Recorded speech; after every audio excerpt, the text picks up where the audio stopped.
दोस्तों, भारत में क्रिकेट को एक खेल ही नहीं बल्कि एक धर्म का दर्जा दिया गया है और उस धर्म में सचिन भगवान की तरह पूजे जाते हैं। दोस्तों, सचिन ही वह क्रिकेटर हैं जिसने भारतीय क्रिकेट को एक नई ऊंचाई दी और क्रिकेट के खेल को घर घर तक पहुंचा दिया।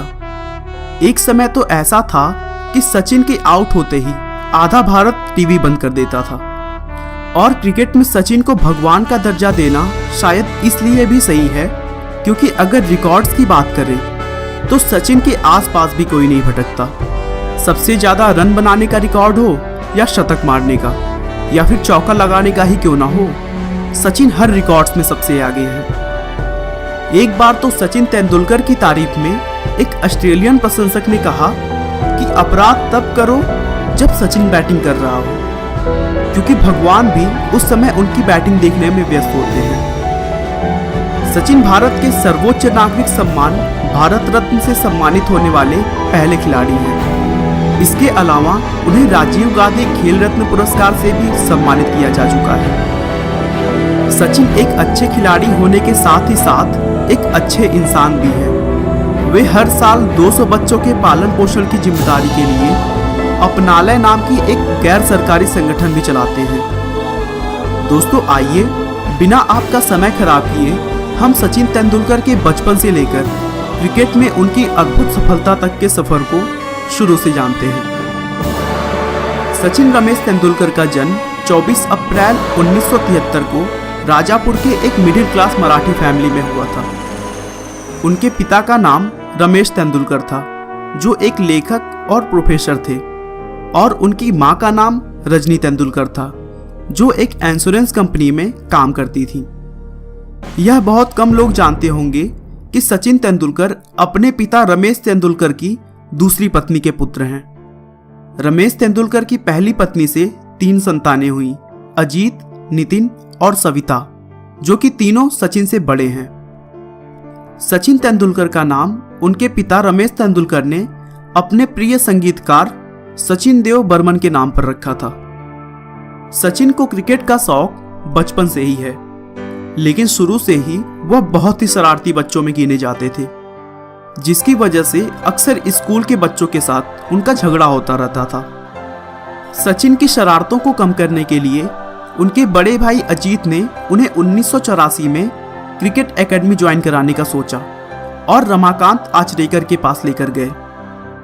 रमाकांत आचरेकर उस समय के प्रसिद्ध कोच में गिने जाते थे, लेकिन सचिन पहली बार उनके सामने अच्छा प्रदर्शन नहीं कर पाए और आचरेकर ने उन्हें क्रिकेट सिखाने से मना कर दिया।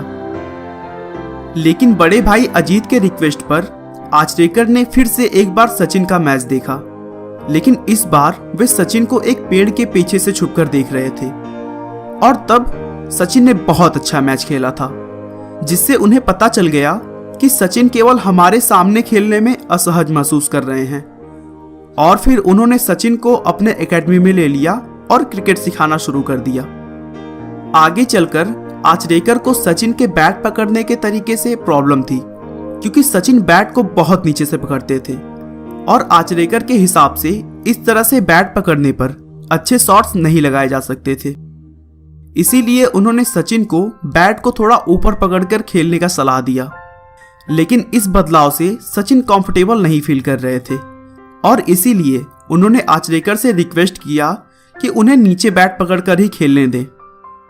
दरअसल बचपन में सचिन अपने बड़े भाई के बैट से खेलते थे और उनके छोटे छोटे हाथों से बड़ी बैट को पकड़ने में बहुत दिक्कत होती थी और वह उस बैट को संभालने के लिए बहुत नीचे से पकड़ते थे।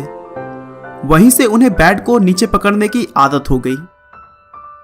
आचरेकर तेंदुलकर की प्रतिभा से बहुत ही प्रभावित थे और इसीलिए उन्होंने सचिन को श्रद्धा आश्रम विद्या मंदिर में पढ़ाई के लिए शिफ्ट होने के लिए कहा, क्योंकि वहां पर क्रिकेट की बहुत अच्छी टीम थी और उन्होंने देखा था कि सचिन को अगर एक अच्छा माहौल मिले तो वो कुछ भी कर सकते हैं। तेंदुलकर ने भी अपने कोच के कहने पर उस स्कूल में एडमिशन ले लिया और एक प्रोफेशनल टीम के साथ क्रिकेट खेलने लगे। वह वहां पढ़ाई के साथ साथ शिवाजी पार्क में रोज सुबह शाम आचरेकर की देखरेख में प्रैक्टिस करते थे। सचिन को प्रैक्टिस कराते समय उनके कोच स्टंप पर एक सिक्का रख देते थे और दूसरे खिलाड़ियों को कहते थे कि वह सचिन को बॉलिंग करें। जो खिलाड़ी सचिन को आउट कर देगा सिक्का उसका।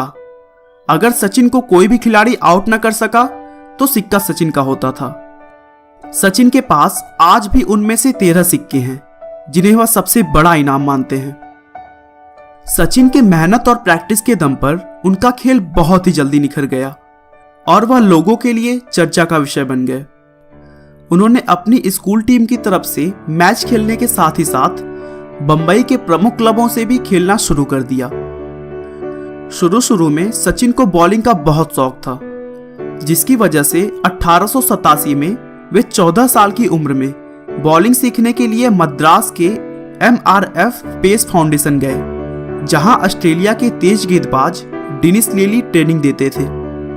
लेकिन उन्होंने सचिन को बैटिंग सीखने का सुझाव दिया क्योंकि वह बैटिंग में अच्छा परफॉर्मेंस कर रहे थे। और फिर सचिन ने भी उनकी बात मान ली और फिर अपने बैटिंग की तरफ ज्यादा ध्यान देने लगे। दोस्तों बता दूं कि लिली ने जिन खिलाड़ियों को तेज गेंदबाज बनने से मना किया उसमें सौरव गांगुली भी शामिल थे। कुछ महीनों के बाद बेस्ट जूनियर क्रिकेट अवार्ड मिलने वाला था, जिसमें 14 साल के सचिन की बड़ी दावेदारी मानी जा रही थी। लेकिन उन्हें वह इनाम नहीं मिला, जिससे वह बहुत दुखी हुए।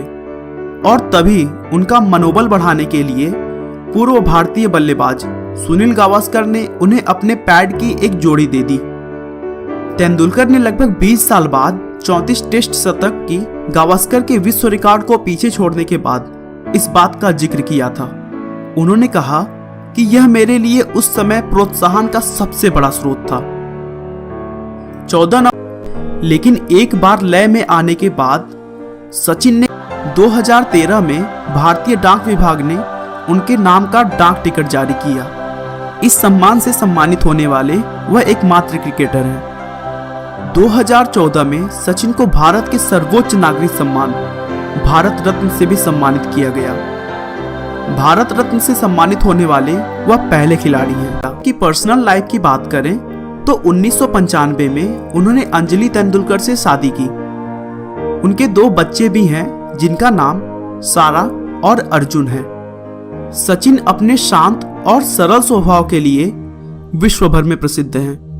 गुस्से में आकर वे कोई टिप्पणी करने की बजाय किसी टिप्पणी का जवाब अपने बल्ले से देने में विश्वास रखते थे। दोस्तों सचिन ने क्रिकेट में भगवान का दर्जा अपनी मेहनत, अपनी कोशिश, अपनी लगन से हासिल की। उन्होंने क्रिकेट को इस तरह खेला कि वह सिर्फ खेल न रहकर एक प्रेरणा बन गया।